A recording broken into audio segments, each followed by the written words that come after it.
Hello everyone, आज के इस वीडियो में हम पढ़ने वाले हैं क्लास 11th केमिस्ट्री का दूसरा चैप्टर जो है परमाणु की संरचना, जिसका आज के इस वीडियो में हम बहुत ही इंपॉर्टेंट टॉपिक के बारे में डिस्कस करने वाले हैं जो है प्रोटॉन का गुण।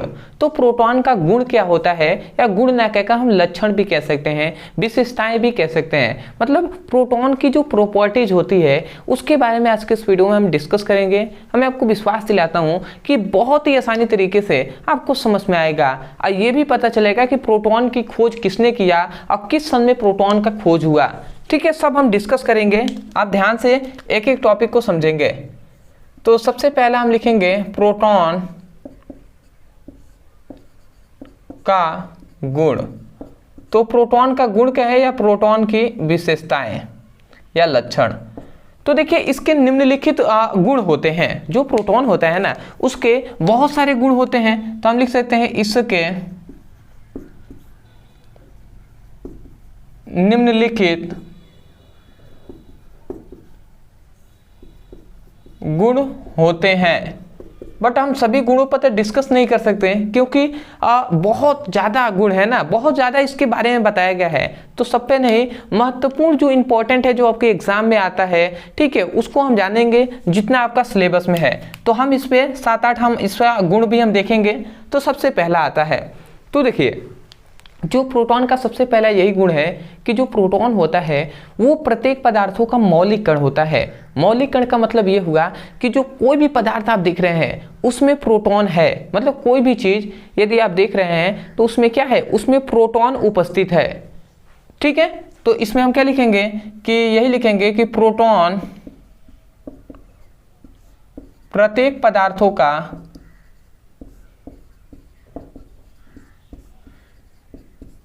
मौलिक कण होता है। मौलिक मतलब मूल कण होता है, मौलिक कण होता है। तो आशा करते हैं पहली बात आप समझ गए कि क्या होता है, प्रोटॉन प्रत्येक पदार्थों का मौलिक कण होता है, मूल कण होता है, मतलब सभी पदार्थों में उपस्थित होता है। दूसरा आते हैं, देखिए जो प्रोटॉन होता है ना, तो प्रोटॉन पर जो आवेश होता है वो धनात्मक आवेश होता है। धनात्मक का मतलब, ठीक है, जैसे कि इलेक्ट्रॉन पर ऋणात्मक आवेश होता है, वैसे इस पे क्या होता है, पॉजिटिव चार्ज होता है, धनात्मक आवेश होता है। तो हम लिखेंगे कि प्रोटॉन पर धनात्मक आवेश होता है। ठीक है जी, तो ये दो हमने गुण जान लिया। आशा करते हैं कि दोनों गुण आपको समझ में आ गया होगा। तीसरा इसका गुण ये होता है कि प्रोटॉन पर आवेश कितना होता है। धनात्मक आवेश होता है परंतु कितना आवेश होता है, तो प्रोटॉन पर 1.6 इंटू 10⁻⁻19 कूलाम का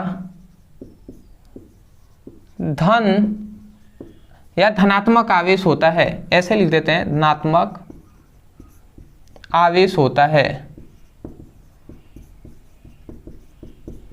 ठीक है, याद रखेंगे यहाँ पे आप चाहें तो प्लस आगे लिख भी सकते हैं, क्योंकि नहीं भी लिखेंगे तो कोई दिक्कत नहीं है, क्योंकि कोई भी जानता है कि यदि यहाँ पे ऋणात्मक नहीं तो इसका मतलब धनात्मक ही है। ठीक है, तो धनात्मक आप चाहें तो लिख सकते हैं।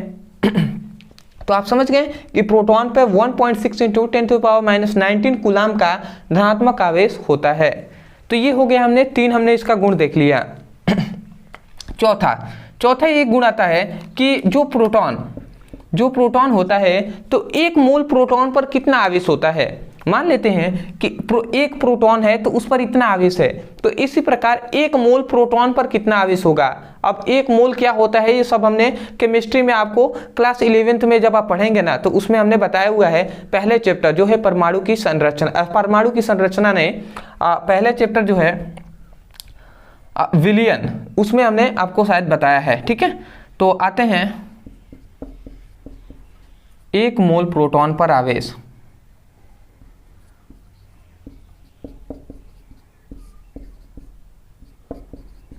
प्रोटॉन पर आवेश। अब एक मोल प्रोटॉन पर कितना आवेश होता है, तो याद रखेंगे एक मोल प्रोटॉन पर जो आवेश होता है ना वो 1 फैराडे होता है। 1 फैराडे होता है। आप कहेंगे सर 1 फैराडे क्या है, तो 1 फैराडे क्या है, या जो क्या होता है आवेश का मात्रा कूलाम होता है ना, तो यदि हम कूलाम में देखें तो इसको हम कह सकते हैं कि 96,500 कूलाम। समझ गए? तो ये याद रखेंगे कि 1 फैराडे कहें या 96,500 कूलाम कहें होता है कितने में, 1 मोल प्रोटॉन यदि हम लेते हैं तो उस पर 96,500 कूलाम आवेश होता है। कौन सा आवेश? धनात्मक आवेश होता है। ठीक है, तो 4 हमने देख लिया। 5वां आता है कि इलेक्ट्रॉन की जो त्रिज्या कितनी होती है। ठीक है, तो त्रिज्या वेरी इंपॉर्टेंट है, तो याद रखेंगे। सॉरी, इलेक्ट्रॉन नहीं ना, प्रोटॉन की त्रिज्या ना, प्रोटॉन की त्रिज्या मतलब रेडियस कितना होता है। तो याद रखेंगे जो प्रोटॉन होता है ना उसकी त्रिज्या कितना होता है, 10⁻30 सेंटीमीटर होता है। ठीक है, तो इसको याद रखेंगे कि इसका कितना होता है, 10⁻30 सेंटीमीटर होता है। और एक और बात है कि प्रोटॉन पर आवेश तो हमने जान लिया, त्रिज्या भी जान लिया, अब क्या बचा इसका द्रव्यमान, कि द्रव्यमान कितना होता है। ठीक है, मतलब एक प्रोटॉन है तो उसका द्रव्यमान कुछ ना कुछ होगा, तो प्रोटॉन का जो द्रव्यमान होता है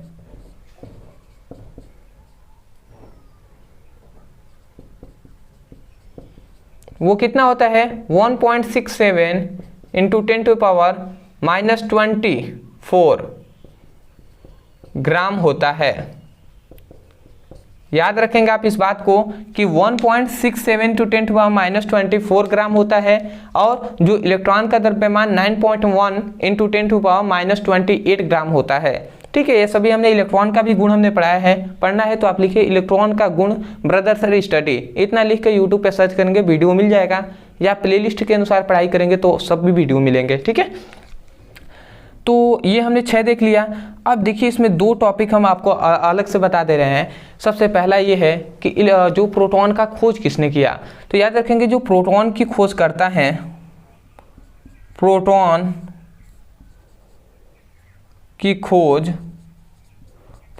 खोज किसने किया था, तो गोल्डस्टीन नामक वैज्ञानिक ने किया था 1920 ईस्वी में। ठीक है, तो ये बात को याद रखेंगे। अब बहुत से ऐसे स्टूडेंट होंगे जो सोच रहे होंगे कि सर रदरफोर्ड ने किया था, आप तो गलत बता रहे हैं।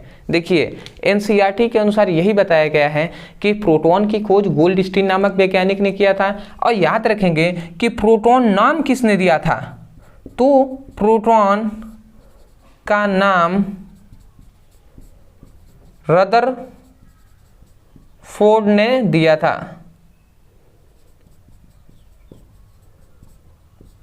समझ में आया क्या बात हुआ था, मतलब गोल्डस्टीन नामक वैज्ञानिक ने खोज किया था प्रोटॉन का, परंतु नाम किसने, प्रोटॉन नाम किसने दिया, तो रदरफोर्ड ने दिया।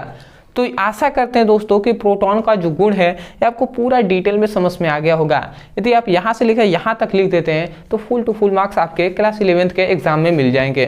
तो आशा करते हैं आप समझ गए होंगे। अदरवाइज मैं यही कहूँगा, यदि आप चैनल पर नए होंगे तो चैनल को जरूर सब्सक्राइब कीजिएगा, आगे भी ऐसे ही कंटेंट आपको मिलते रहेंगे। प्लेलिस्ट का लिंक हम दे दिए हैं नीचे डिस्क्रिप्शन में, आप उस पर क्लिक करेंगे तो आपको फिजिक्स और केमिस्ट्री का क्लास 11th का एक वीडियो चैप्टर वाइज मिलेगा, जहाँ से आप अच्छे से पढ़ाई कर सकते हैं, या आप चैनल के प्लेलिस्ट में जाकर वहाँ से भी पढ़ाई कर सकते हैं। अदरवाइज कोई टॉपिक है जो आपको समझ में नहीं आता है, उस टॉपिक का नाम लिखिए यूट्यूब पर, अंत में हमारे चैनल का नाम लिखकर सर्च करेंगे, वीडियो आपको मिल जाएगा, वहाँ से भी उसकी पढ़ाई कर सकते हैं। तो चलिए दोस्तों, आज के लिए इतना ही, मिलते एक बेहतरीन टॉपिक के साथ, तब तक के लिए धन्यवाद। जय हिंद, जय भारत।